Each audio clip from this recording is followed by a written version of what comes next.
Rock Shine Studios.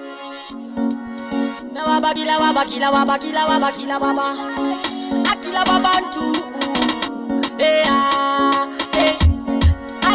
Dinaye katali wangu. Asimba njemji wa wangu. Kati ndikufunze kama mwe wangu. Unanitaka inini musoro wangu. Nikitendereka pa matili yangu. Asimba njenga tali wangu. Kati ndikufunze kama mwe wangu. Unanitaka inini musoro wangu. Nikitendereka pa matili yangu. Kama ndiwa wangu. Nindovimba kutichawe newe iwe shangu. Sotika katali wangu Ngospa kwane lafu ya uno ni bahangu Nakaba utama iwangu Wakati murore nsiye murora wangu Nicha wimbale upenyi wangu Kema nijikwishi ya mumwe wangu Asimba njemjiwa wangu Kati ndikufunze ka mumwe wangu Unanitaka inini musoro wangu Nikitendereka pa matili yangu Asimba njenga tali wangu Kati ndikufunze ka mumwe wangu Unanitaka inini musoro wangu Nikitendereka pa matili yangu Unonsika maruana, ninofara baby kelita ninokuwana. Hey uri musikana, ninofara kwa shoganda wana mukana. Ninatomiti kubata, kila waba umbo shata. Ene ngoma ndo itakutorikita, lebuti ulipono shika bikita.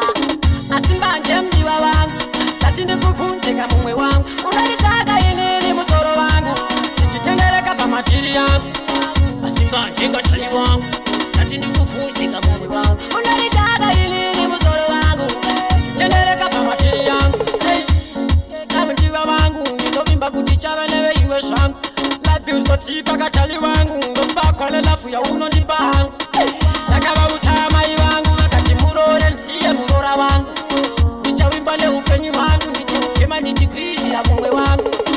Asimba njemjiwa wangu, kati ndikufunze ka mumwe wangu. Unanitaka inini musoro wangu, nikitendereka pa matili yangu. Asimba njenga tali wangu, kati ndikufunze ka mumwe wangu. Unanitaka inini musoro wangu, nikitendereka pa matili yangu. Unonsika maruana, ninofara baby kelita ninokuwana.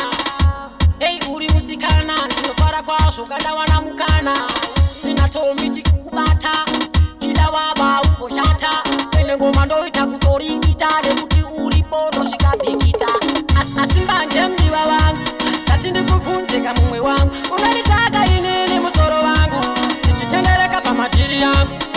Asimba njenga tali wangu, kati ndikufunze kama mwe wangu. Unanitaka inini musoro wangu, nikitendereka pa matili yangu.